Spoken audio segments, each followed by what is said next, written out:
Kaya, thank you, choir, for that wonderful singing. Mayong buntag sa tanan. It's a wonderful day when it's Sunday.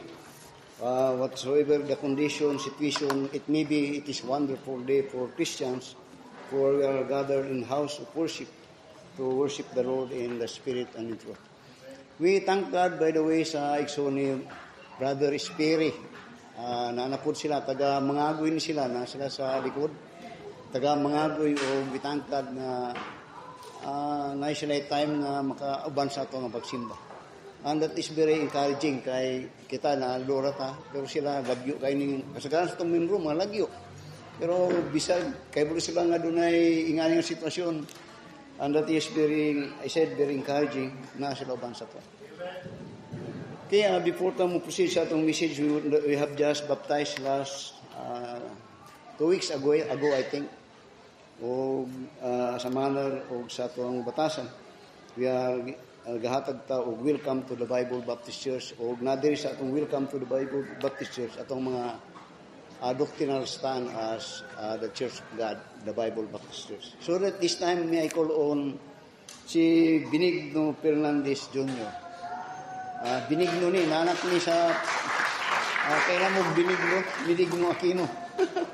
Yang papa na sundalo, yang papa, I think, ako nag-rank ko karon. Kernel. Welcome to the Bible Baptist Church. Basahan mo ito. Itago mo, ha? Okay. Magpag-bait ka. Kaya, ngayong buntag sa tanan, pasalamat po sa Ginoo nga abikog kung plano mo diha ko sa ubos karon mo tindog magwali kay I'm thinking wala tay sound system. Pero nakaka-provide atong mga miyembro. Salamat din. Kaya, the message that I would like to share is a message, a doctrine that sometimes, kung di nato ni masabtan, maka-confuse. It will bring confusion to us. And maybe, kung di ta magbantayan ni, ma-discourage ta o sometimes mo condemn ta. O kung di po ta makasabot niya ni ang uban nga mga Kristiyano nga mo tanaw sa to dunay mga komentaryo nga murag condemnation sa mga tawo nga naa din lapita. O when I'm studying this, I try to escape from it. Gusto ko muad to sa laing nga message kay this is truth. Pero kulbaan ko nga mutudlo ani kay offensive ni siya. Pero this must be taught para masabtan. Then I ask God, Lord, forgive me nganong mahadlok ko naman, nganong abot ng taning hadlok. Mo ni atong trabaho nga mawali sa kamatuoran. Last Sunday, as a review, we have a message titled The Doctrine of Separation. Ako ning gusto ipakita sa inyo kay kinipod kung di ta makasabot aning doctrine of separation, doon na siya confusion nga naga mahitabo sa tuwa. Now, when we speak about separation, by the way, it is not seclusion. Pero doon ay duha ka separation nga ginatudlo sa Ginoo sa mga Kristiyano. O muna bantayan kay when we speak about separation, sometimes ato ning gamiton sa usa lang ka pamaagi. But when we speak about separation, it is not seclusion ingon ako. See, for instance, in the Bible, we are taught to preach the gospel unto the world. To preach the gospel unto the world to those that are not saved. O ang pamagi na is for you to preach it, you have to go to the world or to the unbelievers. Moadto ka dito. For how could you share it kung musiklod ka? You have to go to them and share the gospel. In fact, Jesus Christ, when He was here, He goes with the sinner and eat with them. But when He goes with them, it doesn't mean nga ang mga gawi sa mga ayang ginatuan, iya pudtong kinabuhion. We are a Christian, we are to be in the world or to be gani transaction nato mga sa atong mga businesses, sa atong mga trabaho, mga opisina, eskwelahan, mga kasagaran, anak, mga kauban, mga atong mga kaminggal, mga unbeliever. Pero dili bot pasabot nga nakig-uban ta nila nga parehas ta sila ha. Dili ta nakig-uban sila nga mukuy tag palahubog, babaero, sugarol, corrupters, and all those evil things, dili. And God command us to go to these people to preach the gospel. Pero when we speak about separation to unbelievers, sa Biblia doon ay tudlo nga separation to unbelievers. Pero di po siklisyon mo ito kung gina-explain karon. Pero doon na po sa Biblia, mas grabe. Separation to those that are so-called Christians. Mga tawag na mga Kristohanon, pero actually, mga tears nga. Ug diri, ang tudlo sa Ginoo separation is very high. Dayon, very strong. Kaya ang tudlo sa Ginoo is total separation, not to eat with them, not to be with them. Sa mga so-called mga Kristohanon, sa mga so-called na mga Kristohanon, o kini ang klase ang matawhanan niya, kini ang mga tao nga lisod dadon din sa Ginoo. Magit ko ninyo? See, for instance, and I have experienced this. Muna nga, ang tudlo sa Ginoo is to mark these people, those that are professing to be Christian but are not truly Christians. Muna sila ang ginatawag ng mga professing Christians or mga ginatawag na ang sa Biblia is tears among the wheat ang term niya. Nga nagpaka-Christian, muna'y bantayanan. Now, diri karon sa atong message, okay lang mo, diri sa atong message karon, the title of the message this morning is The Cure for Backsliding or The Backslider. Mo atong message, The Backslider or the Cure of Backslider. So that I would like to define what is backslider or what is backsliding. Now, one of the confusing fact about backslider is that we sometimes consider an unbeliever to be backslider. Magit ko ninyo, o kini kasagaran, nasa simbahan nga kauban-uban nato, pero actually, dili ni sila mga luwas. Pero, tahay atong tawgon nga backslider. So, ang confusion is that I said, we sometimes apply this word backslider to unbeliever. Now, an unbeliever is not a backslider. Bantayan nyo na, an unbeliever is not a backslider. For the meaning of backsliding is turning backslider. Now, to be a backslider simply means that you have a backsliding from the truth that you have learned and possessed. And this truth, actually, as backslider, simply means that this truth that he possessed, na backslide niya, which means that this backslider actually had experienced true relationship with the Lord Jesus Christ. Then later on, because of pressure, economically or sometimes because of relationship, luya ni siya. Pero it doesn't mean that he is not saved. Bantayan ninyo na, masundag yun ninyo na mayo. And so that, when we speak about backsliding, I said, this is applied to a believer, to a saved person. But the sad fact is sometimes a backsliders look like an unbeliever. Bantay mo na. So, sometimes also, an unbeliever, because sometimes also, an unbeliever looks like a believer. Moni, kung mong talawon, sa Matthew chapter 7. Matthew chapter 7. And in verse 22 to verse 23. Don't look at what the Lord Jesus Christ says about it. Matthew chapter 7 and in verse 21 to verse 23. Muna siya nga usahay mo judge ta, mo condemn ta, pero usahay mag-ingat ta, magbantay gud ta. Pero for me, doon ako yung mga sign pag-distinguish ani. Then, tanaw sa verse, Matthew chapter 7, verse 21 to verse 22. Notice what the Lord Jesus Christ says about this. Ngunya, not everyone that saith unto me, Lord, Lord, shall enter into the kingdom of heaven. This is not a Christian. This is not a Christian. Ngunya, not everyone that saith unto me, Lord, Lord, shall enter into the kingdom of heaven, but he that doeth the will of my Father which is in heaven. Then in verse 22 niya, many will say to me in that day, Lord, Lord, have we not prophesied in thy name? And in thy name had cast out devils? And in thy name done many wonderful works? Now notice the response of the Lord niya. And then will I confess unto them. Jesus said, I never knew you.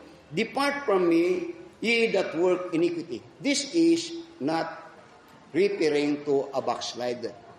This is referring to an apostate. Ako din gusto i-define is kuning pasabot ning backslider and apostate, by the way. So, the term backslider is very vividly taught in the Old Testament. And sometimes also in the New Testament. In which in here, makita nimo ang distinguishing mark between a backslider and apostate. Now, a backslider is a person that had relationship with the Lord. But he was backslidden. But in the Bible, a man that is backslider is a Christian, and time come, he will return back to the Lord. Or sometimes even in the New Testament, you will find that if he will not, God will punish him and even take him home. But when we speak about apostate is someone that depart from the faith and he will return back to the Lord. Because because in the beginning and in truth, he has no relationship with the Lord Jesus Christ. And you will find here the example of what we call backslider. Lot was a Christian, but he was a backslider. And you will find the interesting, and you will find kung tanong ang kinabuhi ni Lot, yung tanong yung kinabuhi, murag dili siya magtotoo. Pero deep, only God knows that this man, though he looked like an unbeliever, but in reality, he was a people or person of God. Tao sa Ginoo. So that you will find in 2 Peter chapter 2 that he was called a man, a righteous, not a righteous man. And not only in the Old Testament, mapicture ni mo about backsliding, but you will find later dito sa atong adtuon nga lesson sa Jeremiah. Now, in the New Testament, in the Old Testament, there is a person that seemed to be backsliding. Ug nahimo ni controversy. But actually, he was not backsliding. He was an apostate. Moto si King Saul. King Saul died without return back to the Lord. Now, ako ning gusto mo, then, in the New Testament, makita nimo in the New Testament that there was backsliding is same picture of the character of these people that are backslider in the Old Testament. See, for instance, Peter was a backslider. And he denied the Lord. But at the end, he was reminded niya by Peter, at the cup will magtugtugaw ikatulo, then you will deny me. When he was reminded that, he cried and he was repented. Later on, in the book of Acts, he was used of God. Kita niyo to? Backsliding, makabalik na. Kay kanaaman siya, he was a child of God, he's Christian. But si Judas was not a backslider. He was an apostate. What had happened? When he betrayed the Lord, he never had returned back. He committed suicide. So there is a difference between a backslider and apostate. And sometimes, kung di nato ni makita, kaya itong ginasulti sa yung backslider na apostate. Or sometimes, ang apostate, a backslider. Magigit ko ninyo? So, muna atong padulungan nga message karon. Now, ang siya mga pastor, backslider or apostate. Now, arang-arang ang backslider. Pero, ayaw mo, but you will find that a backslider oftentimes are those that will be chastised of God. Because a backslider is a son of God. And in Hebrews chapter 12 and in verse 5 to verse 13, the Bible says, a son that is loved of the Father, he will chastise. But if there no chastising, then he is not a child of God. Mo na kung ilang ang tanahon. So when you are being chastised, pasalamat mo sa Ginoo. And when God chastised, what God aim is for you to return back to God. And that is seen in the prodigal son. The prodigal son was a backslider. And he suffered much outside. But later on, he returned back. For he is not a pig. He is a sheep. Amen. So, open your Bibles with me in the book of Jeremiah. Jeremiah chapter 3. The cure, ang message is the cure of backsliding. Now, let me say this. During sa atong Sunday School review, doon ay nagpangutanan sa ko nga, Pastor, nag-backslide, nag-iskot man ko nag-backslide ko ba? Doon niya, anong rason nga nag-backslide ka, Pastor? Ako sa istoryahan.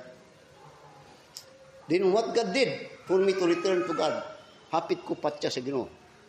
Na-disgrasya ko sa boulevard, gipunit ko nga patay. It was only nga dito ko nakamata sa Davao Duc.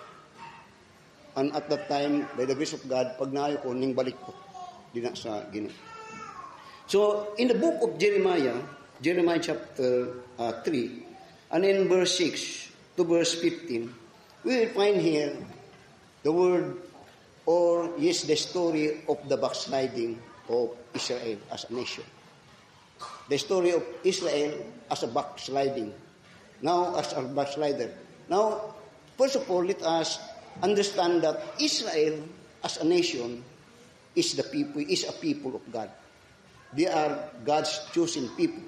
And the Bible says that these are peculiar people. So that, akong sasulti ni, para masabtan ninyo, nga this backsliding is not apostate. It is not turning away from faith, but rather it is kung sliding back from what they had done. Pero makabalik ni sila. Kaya i-chastise man ni sa Ginoo. Or sometimes by conscience, usay ang chastisement sa Ginoo dili usay nga hapakon kun dili hasulon jud ka maayo sa Ginoo. Hasulon ka. Antod nga you will give up. So, in this particular passages, Jeremiah chapter 3 and in verse 6 to verse 15, there are three important points that we could understand, understand to know what this subject means, the backsliding. First, verse 6 to verse 10, this is about speaking or God's revelation about the unfaithfulness of Israel to God's faithfulness unto them. From verse 11 to verse 13, God here teaches them and teaches us the way how they could return back to God.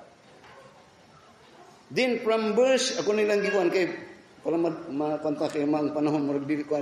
Then verse 14 to verse 16, here God give them the vision of the benefit of the returning back to God.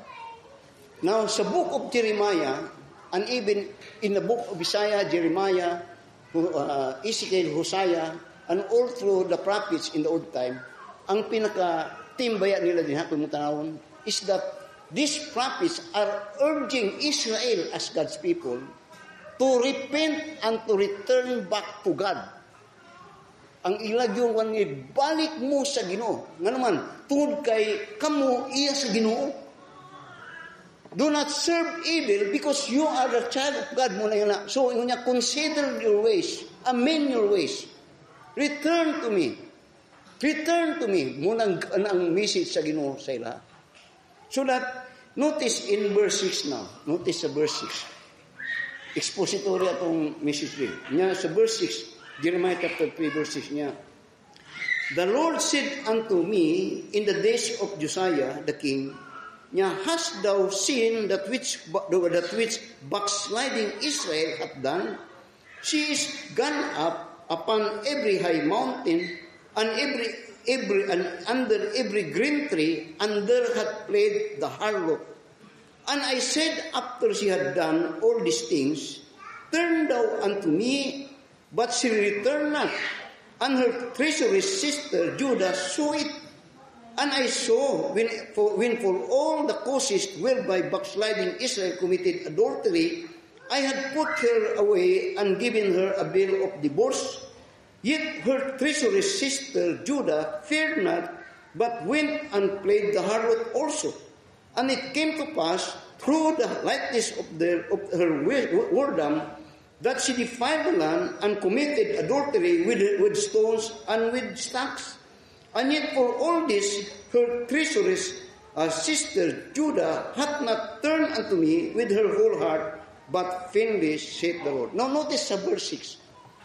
Diri mo na ko sa verse 6 to verse 10, gidescribe din sa Ginoo ang mga karakter sa mga Israel, ng mga tao sa Ginoo. O diri ang gidescribe ang ilang pagka-unfaithful to God's faithfulness.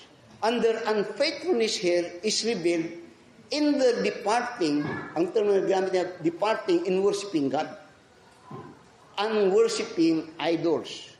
In which diri, kung mong tanawon, literally, nga naghimo sila mga ilang Diyos. Pero, take note nga ang Israel, nagsugod nga dunay kaila o kahibalo sa Diyos. They were chosen of God. And they were even, they have this hereditary origin to Abraham. Nga si Abraham is the father of faith. O kini ang ilang kinabuhi. But here, in verse 7, in verse 6, they are reminded, first of all, about this man who was the king at the time of this writing of Jeremiah. And this is Josiah. Muna ingon niya sa verse 6, the Lord said unto me, in the days of Josiah the king. This is very important kung tanawon. Ano man?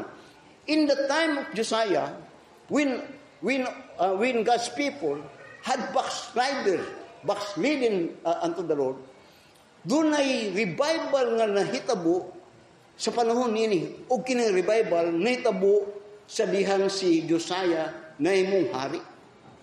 And the revival here is caused because of the word of the intervention of God and the word of God that came to Josiah. Ug kung tanawon nimo, kini si Josiah, anak ni siya ni Manasseh. You will find that in 2 Chronicles chapter 33 unto 35, in which ang amahan niya si Manasseh is the worst king ever sa Jerusalem or sa Israel. I mean to say Israel. That Israel there is the 10 tribes. The worst king, and he reigned for 55 years. In the time of Manasseh, the father of Josiah, people had so much gone out, incurable kind of backsliding.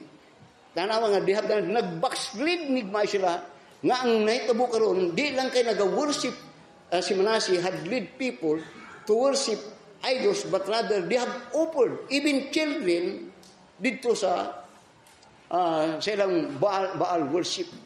But then when his father Manasseh died, si Josiah ang nimpuli. And Josiah reigned for 31 years. And in his reign, he had great reforms nga gihimo sa Judah. Makita niyo sa Judah, ito sa Judah. And that great reforms is that iyang gipangtanggal ang tanang mga idolatrous nga mga worship o gibalik niya ang pagsimba nga tama o sa paggamit sa pung sa Ginoo kung sa ato pa nga panahon karon.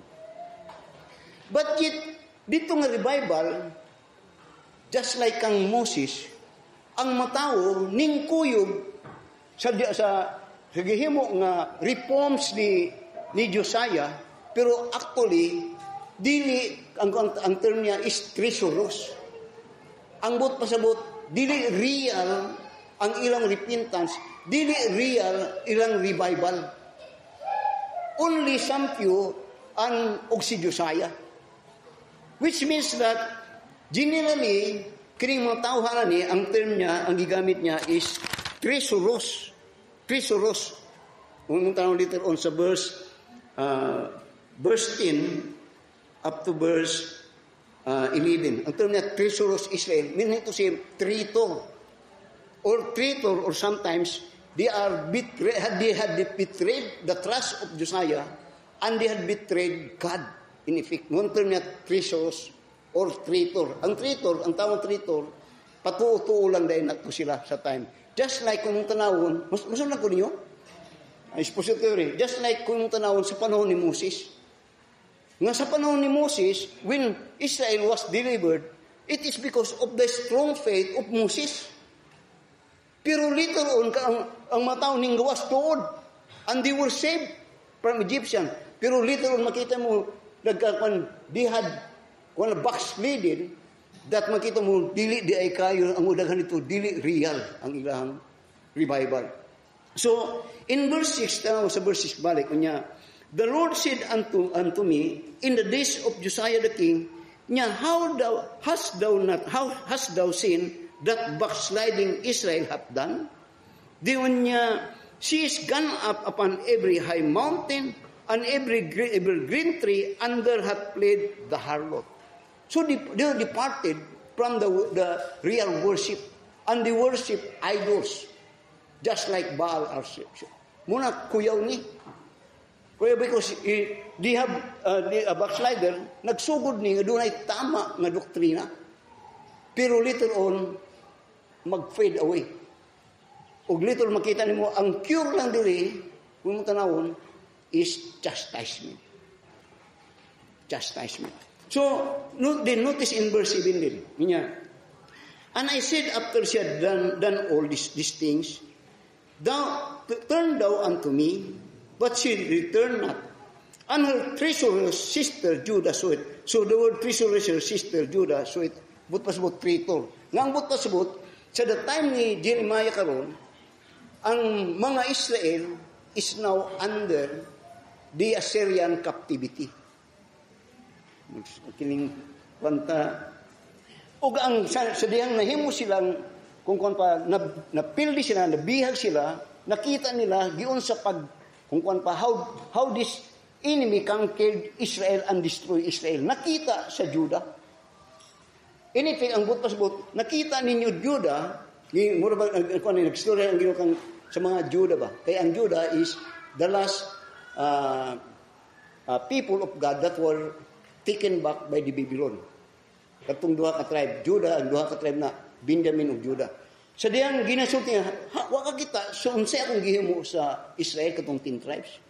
Nga initik, ginasulti sa Ginoo kang Judah nga unsay akong gibuhat sa Israel when my wrath pour upon them, when I allow them to be destroyed, to be captive, and to be conquered, that is my punishment on them. So nakita nimo unsay akong gihimo pagpunish ug sa pag-chastise sa Israel. Initik, sa diyang ginasulti ni, listen to para sa imo ha. Nga di nimo sundon tong gihimo sa Israel. Magit ninyo? Di ninyo sundon to.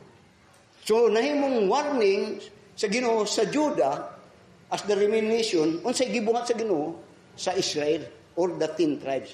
He destroyed them. And that destruction is that God allow foreign countries to destroy the 10 tribe Israel. And that, kung tanong itong 10 tribes Israel, makita niyo, nagsugod na sa breakaway in the time na namatay si Solomon, na bahin ang Israel. Ang usa kang Jeroboam, ang usa kang Rehoboam.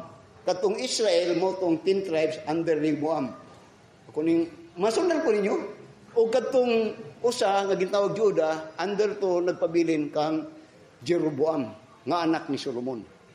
Dito sa 10 tribes, which is Israel, kadto ang ginaiskutan karon nga gipaguba sa Ginoo. And in fact, kining 10 tribes sa dihang nag-separate sila sa mga tao sa Ginoo or Israel, kini sila nahimong kaaway sa taga Juda.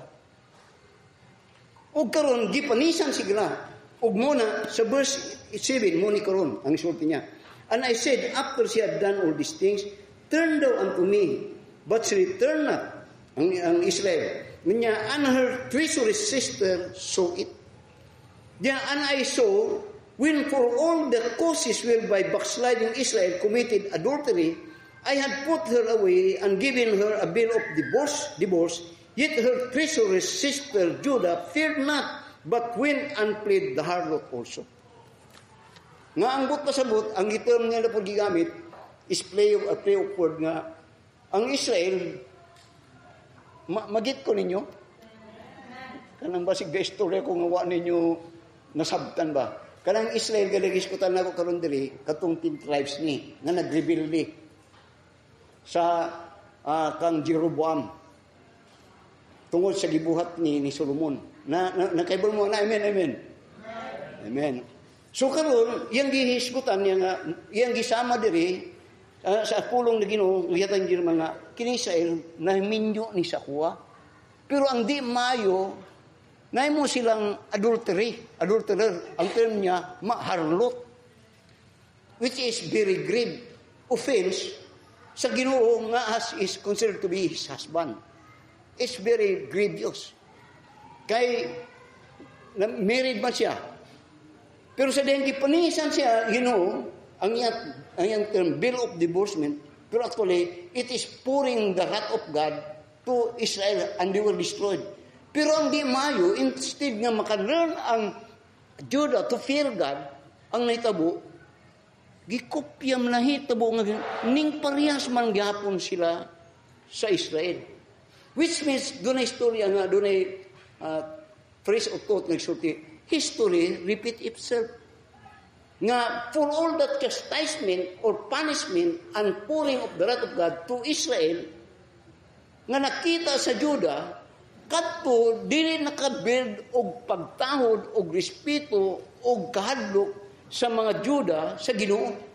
Wala. That in effect, the chastisement or the discipline that God had given to Israel never did nahimong rason nga ang Juda magmatinud-anon sa Ginoo.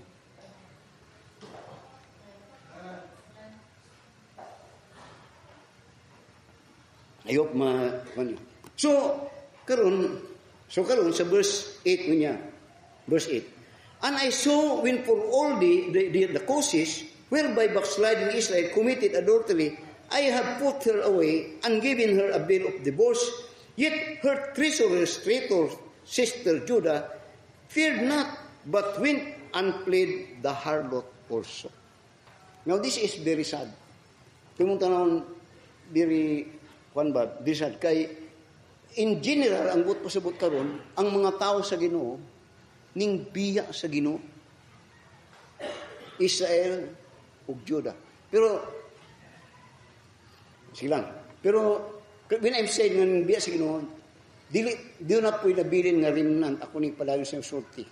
Pero generally, ang concept muna siya. Ning biya, di lang kay ning biya, kundi hindi parehas sinoon sila sa unsay gihumo sa Israel. Nga kay baluman unta sila unsay nahitabo sa Israel.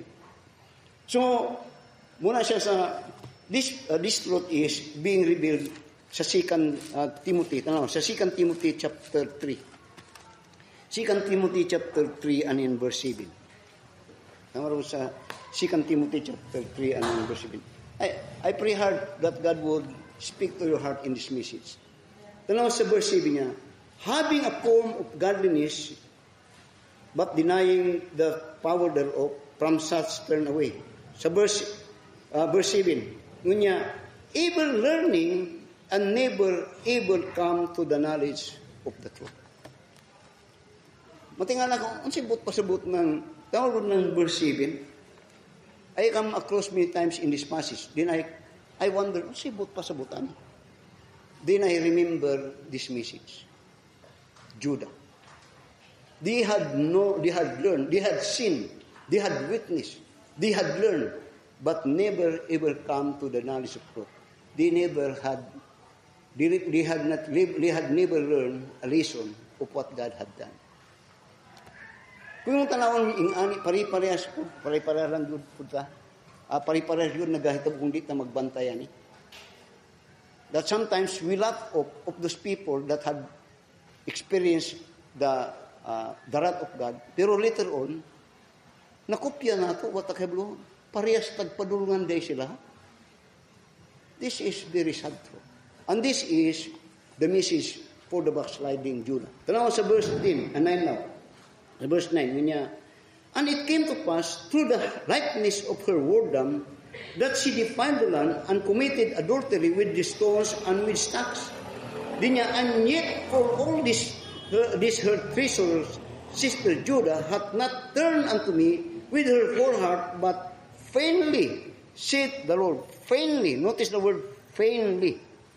Nga ang but pasabot, there is a verse 10 niya, and yet for all this her treacherous sister Judah hath not turned unto me with her whole heart, but vainly, saith the Lord. Nga ang but pasabot, iyan yung ginremind sa kini nga prophecy, atong word prophecy, is in the time of Josiah. When Josiah had wrought too much revival sa Israel, particularly sa Judah. Nga ang tanaw, grabe ang revival because of the strong reform nga gihimo ni Josiah. Nga ang young reform is that he urged all people to completely obey God, trust God. And people shouted, hurrah, hurrah, hurrah. Pero di ay sa verse 10 niya, and for her precious sister Judah hath turned unto me with her whole heart, but niya vainly saith the Lord. Itong vainly, meaning to say, fake di ito. Fake nga revival. Fake nga change of heart. Fake nga repentance. Dili di ito tinuod. Kaya nga naman, because kung tinuod to, wala unta niya kopyaha ang Israel. Amen? Nang ingani ang but pasubot ang ni bantay ta. Usahay sige ta og kanang manaway. Pero kung tanaw na to, pari-pari raman dahil. Kita tanaw, ito to. Then, ingani. In the Bible, kung mong tanawon, kitang mga under grace in the church age is so privileged. Nga naman, ang Old Testament experiences of God's people are a very good example for us nga dili ta mahimong parehas sa ilaha. Old Testament people, Israel, was so blessed of God. They were peculiar. They were conquerors. They were enriched of God. But later on, God destroyed them. Why? Because for all those benefits, privileges, advantages that they had for God, ang nitabo, they turned away from God. They despised the Lord. Unsa to? Nga naman, tingod kay, they value much the blessing that God had given them more than the blessing of those things that God gave. They turn away from God, worshiping, and they worship the things that God had given them. Muna ang nitabo. Muna sa 1 Corinthians chapter 10, notice in verse 11. You could read it from verse 1 up to verse 11. Now, ingon niya sa verse 11 niya, 1 Corinthians chapter 10, verse 11 niya.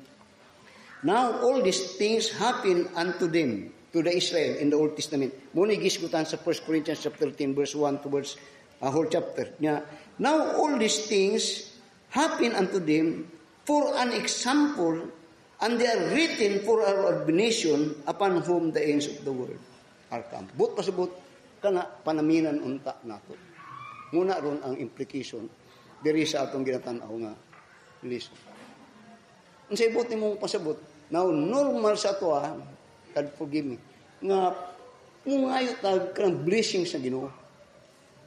Normal sometimes gani mo gani ni nga gusto mag-faithful para normal. Pero mo ni ang tanaw nato sa Israel.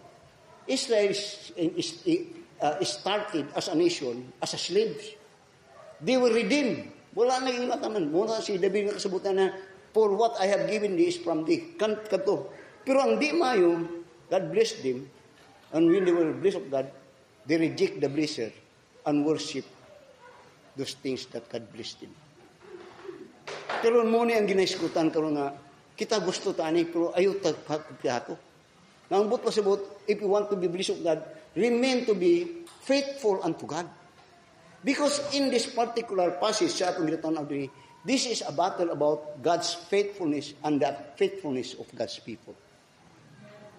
Kining sa Jeremiah.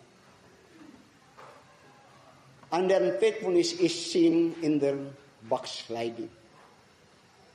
They have the knowledge of the truth. They have experienced true relationship with God, but they had turned away from God because they think kini ang mas importante kaysa kadtong punuan ni adtong ilang ginagunitan na posisyon. Kita niyo? So, this time, ang point na the reproach that God had wrote to Israel, God speak and Jeremiah speak nga kini lesson nga magtarong ang Judah. Pero ang nitabo, history repeat itself. They fail.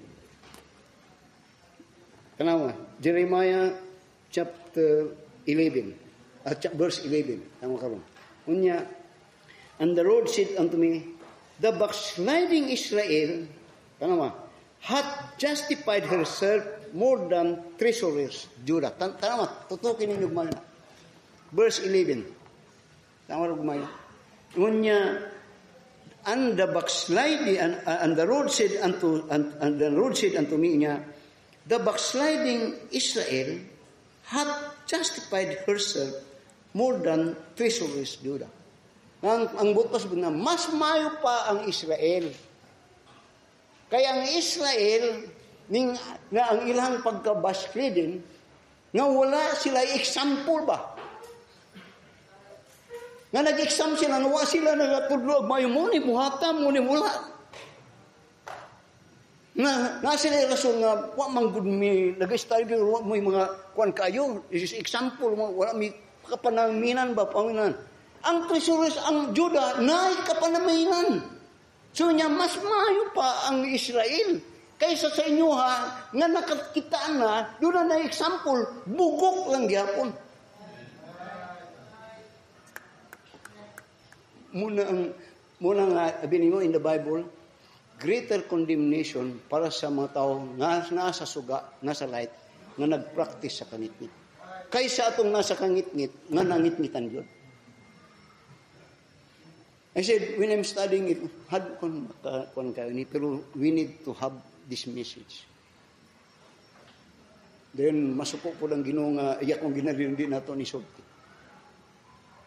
That is the concept now and the truth. Nga mas may pag muni karon ang ano sa basa verse 11 niya. And the Lord said unto me, the backsliding Israel hath justified herself. Ano man, wa man ko'y kay balo. Wa may example. Unsa may tawon di good. Ang Judah na muni karon sa 2 Peter chapter 3. Muni karon ang gisulti ni Peter. Sa 2 Peter chapter 2. Verse 20 to verse 22. Now, we need as a Christian to be strong in the faith. I want God's blessing, but never did desire that this blessing is my God. Never did. If ever mag-adto ko yung Lord, ayaw good to go to Ginoo. So, tenta mo, there are times na kung may tabo na, take me home. Tanaw sa verse 20. 2 Peter chapter 2 verse 20. Kung imong kaybuan sa gibuhat sa Ginoo sa Israel, katong tin-charge, ngilngig kay to. Pat kon yun, ngilngig yun. Mura bag nagpundo sila mga palas ng purag sa katong sa Nepal gani nga mga makadto mangyutan nga 13 pa na sunog lang. May mo how many years nga libot ang guba lang dayo. Then for all those labor na itong rason nga ning biya ka sa Ginoo tawd i-crush out sa Ginoo. Vanity. So sa verse 20, 2 Peter chapter 2 verse 20, tanawa. For if after they had escaped the pollution of the world through the knowledge of the Lord and Savior Jesus Christ, they are again entangled therein and overcome the latter end is worse with them than the beginning. For it had been better for them not to have known the way of righteousness than after they have known it, to turn from the Holy Communion delivered unto them. May pagwala. Now, to be ignorant sometimes is much better than to be indifferent. Kasabot mo na. It is more of advantage to have known nothing than to have known everything and do nothing about what we have known. Ignorance. Masaya nyo mayo, ignorance or indifference? Muna ang buto sa buto. Now, the next thought is, there are unfaithfulness. Then the next point, as I said, is, the second is, the condition for God forgiveness. Ang condition for God's forgiveness to them, particularly ang Judah. Now, oftentimes, I said many times that, oftentimes kita, humanly speaking, when we forgive, oftentimes, we withdraw the punishment. Madungog ko ninyo? Humanly speaking, when we forgive, oftentimes, we withdraw the punishment. Ano man tungkol kay, of course, love good na to sila. Pero there is no justice in that. Because sin must be paid for. And when God forgive, He did not withdraw punishment. That is justice. Muna sa inyong anak spoiled tungkol kay kanunay kadto nga principle. Muna doon na tayo mga rebel, okay lang mo sa ako ang winalihan? Kaya kung akong i-broodin, muna atong gobyerno, inong madungog.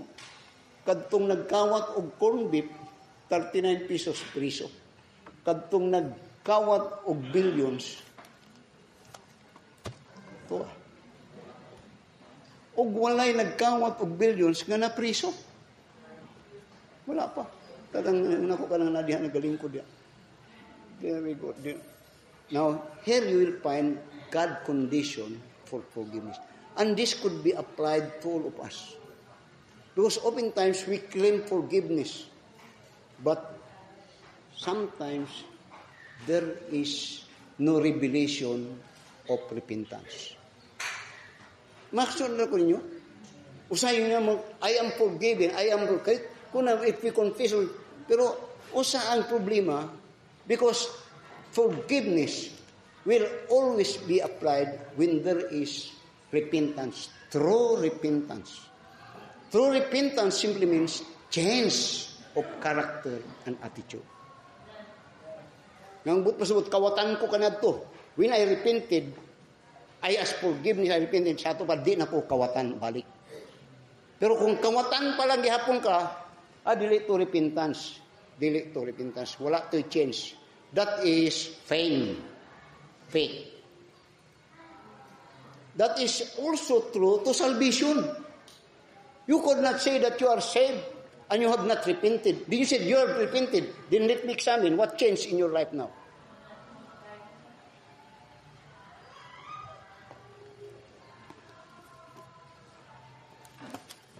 Nataga listen yun kayo pero this is for kining mga walihan ni para ni sa mga kining ingani simbahan 24 years old na ingani gyud dapat ning mawala.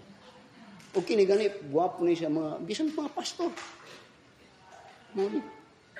Now tanaw sa verse 12 to verse 13. The condition for forgiveness. Now you see God offers forgiveness. And this is the principle sa 1 John chapter 1 verse 8 to verse 10. Tanaw sa verse 12. Go and proclaim these words toward the north. And say, return thou backslider Israel, saith the Lord, and I will cause mine anger to fall upon you, For I am merciful, saith the Lord, and I will not keep anger forever. Now notice the verse 12. Asa gi-offer sa Ginoo ang forgiveness? Sa Juda? Dili. Sa Israel, brad. Sa Israel. Kaya ang Juda, kaya balo sila. Ang Israel, wa kay balo. Nga ang bot pasabot, kadtong rebellion nga gihimo sa Juda, kadto willful. Willful. Kanang willful, kuha na, kay balo na gud sila nga, nanay basihan nga dili unta. Willful. So, magkuhan. Pero, okay na mo. Oh. So, yun niya, sa verse 12, go and proclaim these words toward kaning north, actually, Israel ni katong 10 tribes, katong south, motong Judah. Niya, and say, return thou backsliding Israel, saith the Lord, and I will not cause mine anger to fall upon you. For I am merciful, saith the Lord, and I will not keep anger forever. Kung sa'y but pasabot ning. Now, sometimes, oftentimes, Israel po bayat pa. Pero ang gwapo din ito is, God as a shepherd will always show His care for His sheep when they go astray by this. He searched for them. And not only searched for them, He offered His forgiveness to them. Ambot lang. Now I said, backsliding is for believer. While apostasy is for salvation. For the backslider, ang term niya forgiveness. For the apostasy, ang kailangan nila salvation. Dili gi-offer niya, o ingani ang Ginoo. Nga his concern is always, na ang love is always shown in this mercy nga yang gina-extend. O kini, kung matanawon, ingani itong prodigal son. Ang prodigal son had departed, kung kanya backslidden from his father. But what his father did, you will not read, but he kept on wanting, deciding, balik in taon, balik in taon, balik. Muna siya nga, layo pa yung anak, kita niya, kaya siya, ang ako pong anak, layo pa kayo. Ano man, in his heart, there is all, doon na forgiveness, that his son was blinded, and he wants to be open, awakened. Di nakita niya, layo pa yun, he was awakened. Nangyari. We are taught to forgive. Sometimes, bisag dili ganit o kung nga ako, bisang ganit di na nagapangayog pasaylo, na sa atong heart ng pagpasaylo, naagad mo. Pero ang pinakamayo, that when you want to reconcile, the offender must acknowledge that he had committed sin and come and ask forgiveness. Even nga di naganisort niya, pagpaingon sa prodigal son, wa pa siya gasulti, gakos na siya. Because by doing so is a show of surrender. Amen. Now, tanaw mo sa verse 13. Tanaw mo. Only acknowledge thine iniquity. Now, abinin mo sa yun ni, lisod na. Kaya nga naman, ang principle, why kasangan ng principle sa kasan, why kawatan mo angkon nga nangawat. Muna nga, kaya ka nung nagatanaw-tanaw mo sa TV, bisag kung kuwan pa isda, nabingwitan na, God mo angkon. Pero ang demand sa Ginoo is, this is niya, only acknowledge thine iniquity, that thou hast transgressed against the Lord thy God, and hast scattered thy ways to the strangers under every green tree, and ye have not obeyed my voice, saith the Lord. Acknowledge. When you pray, when was the time that you, Lord, pasay ko ako, Lord, kani akong gibuhat ko, mali yun ni. When was? Now, I said, sa tanang mga prophet, ang desire sa Ginoo, sa mga prophets nga, ang tanong sa Isaiah, anto dito kang malakay, ang usa ka team din ha, kung imong tanawon, kadtong wrath of God. Pero, di po kay wrath of God, but ang opportunity that God's people would escape from the wrath of God. Ang pamagi, He offered forgiveness. Muna niya, consider your ways, amend your ways, change, return. Di niya, sa verse 14 niya, turn, O backsliding children, saith the Lord, for I am married unto you. I will take you one of a city and two of a family, and I will bring you to Zion. Now, diri, kuya ang Ginoo ko yung tanawon sa, now, God is a God of mercy. Kung yung tanawon ni istorya ni, iyang giskutan nga, minyo bayat ta. Ang gisampol minyo ta. Pero ang imo kong biyaan. Og nagharlot ka di lang sa halos tanan, perting hugawan na nimo. So, I sent a bill of divorcement. Din dito niya, he offered repentance. Balik ka sa kuha.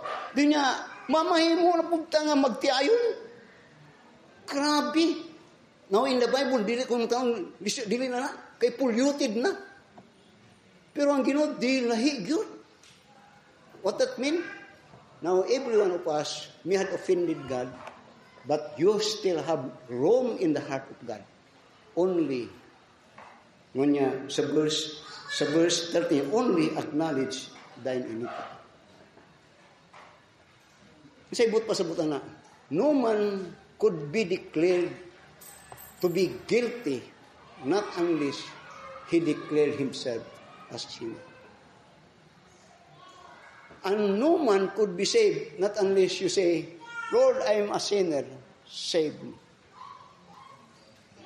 Muna'y problema sa mga tao ng imong sangyawan. Di good na sila maluwas. Antun musulti sila na, Lord, makasasala ko. Luwas ang tao. And these people say nga, lingkamot man ko, dinit man kumukuan, wala. You will not be saved. God could not extend mercy. God's condition is repent. Change. Amen. Lastly, the vision, lastly, is the vision or the return promise of God for fellowship. Sa verse 15. Then sa verse 15, and I will give you pastors according to mine heart, which shall feed you with knowledge and understanding. Matingala ka. Ang offer sa Ginoo karon, hatagan ta mo. Kung mo repent mo, mubalik mo sa kuha. Hatagan ta mo. Mabot lang pero pastor manggod. Wa ko nagkuan nga mapastor. No, by the way, wa ko nangandoy nga mapastor tawon ko, wala gyud. Never did. Pero nganong pastor man? Nganong ani nga panahon ihatag sa Ginoo? Ano man? For what value kung dunay pastor kung ang tao wala man nanglan sa Ginoo? Ang sibot nimong pasabot Ginoo ay pastor. Not unless there is a change in the heart of His people. And that change is mubalik sila pamati sa pulong sa Ginoo. Mubalik sila nga mahigugma sa pulong sa Ginoo. Mubalik sila nga musunod sa pulong sa Ginoo. Amen. Now, let me close by this. Taas ni, pero sufficient na ito itong nadong. The wickedness of this world is because many people have departed from the truth. Ako nang walihon niya about apostasy. Karong hapon, is about apostasy. They have departed from the truth. And when people departed from the truth, pamati mo ngayon, that people will be in darkness. Ang term niya, kung ang tao mo depart from kamaturan, kana nga tao, tuwa na sa kagitgitan. Huwag ka na, grabe nga nagapanghitabo ko. And that is very sad. But praise God, and I will give you pastor, that will give you enlightenment. Din akong duganan, nga makaprovoke sa inyong kausahay. But we need the truth. Muna, when Jesus Christ was here niya, know the truth, and the truth shall make you. Let us all stand up and let us pray.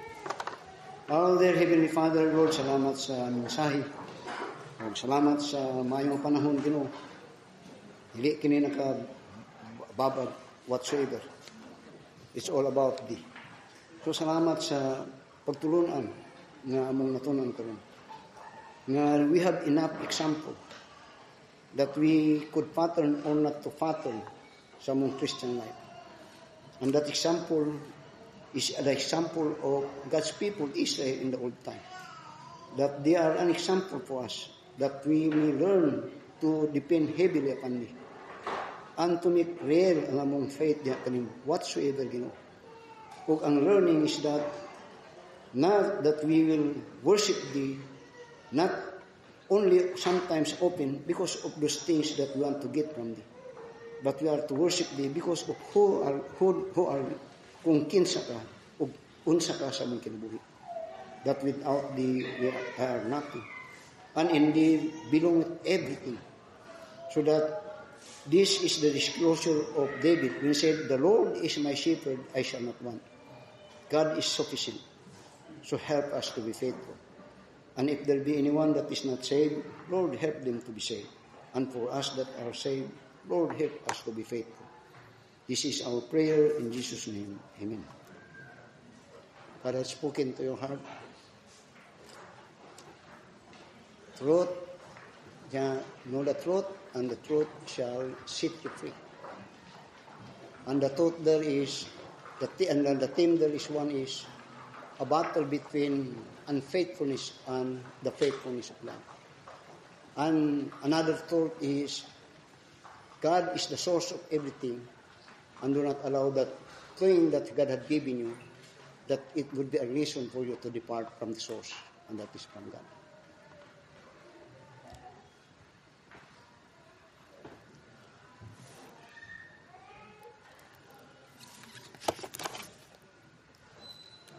I just want to sing, if you want to sing with me this song that I have many times sing in the invitation song.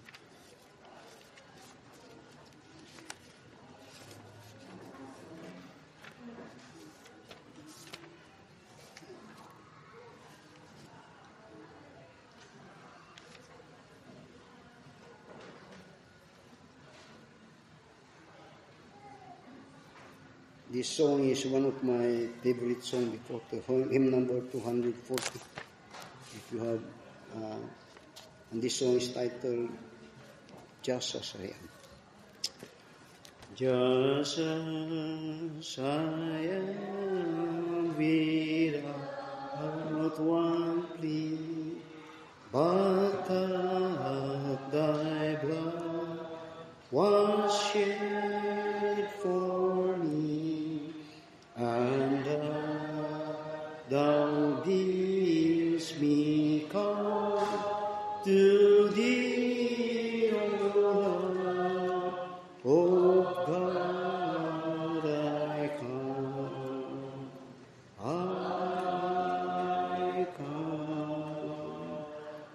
just as I am, waiting now to rid my soul of one dark blood, to Thee whose blood can cleanse its part of love. O God, I come, just as I am, the tools above, with many conflict me about, fighting sweet and fears without all love. Oh God, I come,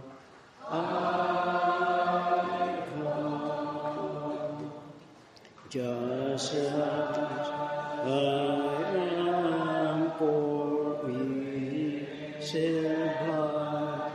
sight which is healing of the mind. You all I need to find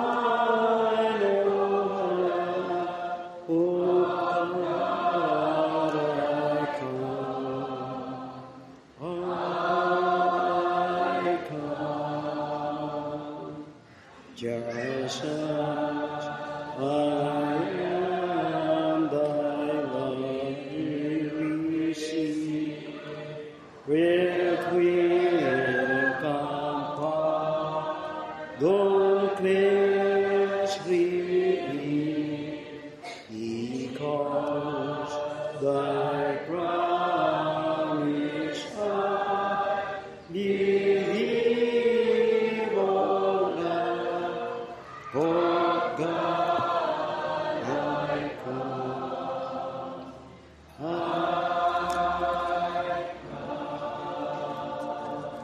Before we close, I just like to reiterate what I said.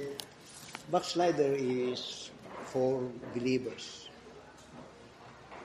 Ang backslider, mga magtotoo na, mga luwas na.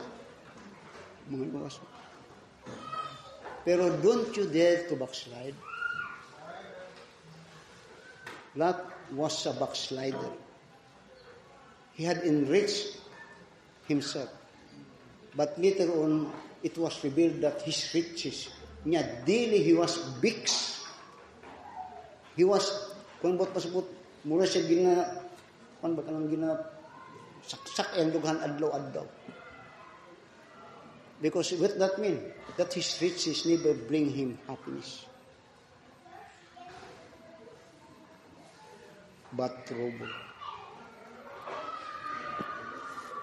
Now, no man do not desire riches. But let me say this. Let riches draw you closer to God. Muna ni Jabez, Lord, enrich me. But when you reach me, ayaw ko pasagdi. Guniti ko. Kay basig mo biya ko sa imo. Ayaw yun. He knows it. And you will find that that was a backslider. Then, when mo tanong, even Peter was one time backsliding. Dili bix ang term niya. But he cried. Hilak siya. Hilak siya. Why? He denied his Lord. He denied. You could not deny God and say you're a Christian. Brother, Daghang salamat. I hope you understand.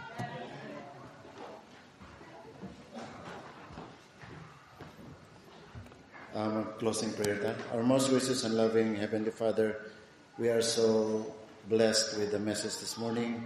Salamat Ginoo sa pahinumdum o paghagit sa matag-usa about backsliding.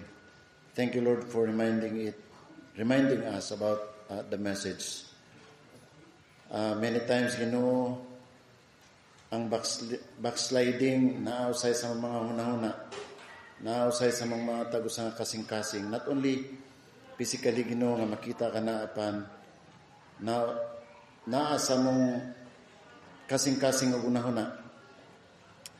Dili ang backsliding baya sa tao, Ginoo, apan batok kanimo baya. Tabangi kami nga imong giyahan sa matag adlaw. Ligunon mo kami, Ginoo, nga dili kami mahitumpawag sa pag-backslide, Ginoo, bisan sa gamay lang sa mong nahuna o kasing-kasing. Just like Apostle Peter, na siya, Ginoo, pero deep in his heart o nahuna naga-backslide siya, Ginoo. Help us, Lord, every day sa matagusan ng mga kinabuhi nga kami himuha kaming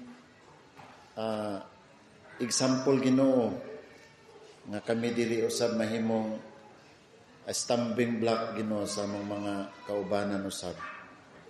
Tabangi kami Ginoo nga magatutok kanunay kanimo labaw sa tanan sa imong mga pulong nga nagamando, nagagiya kanamo Ginoo nga amo kanang matngunan o pagatumanon Ginoo. Salamat Ginoo sa mensahe this morning, and thank you for using again Pastor Claver this morning.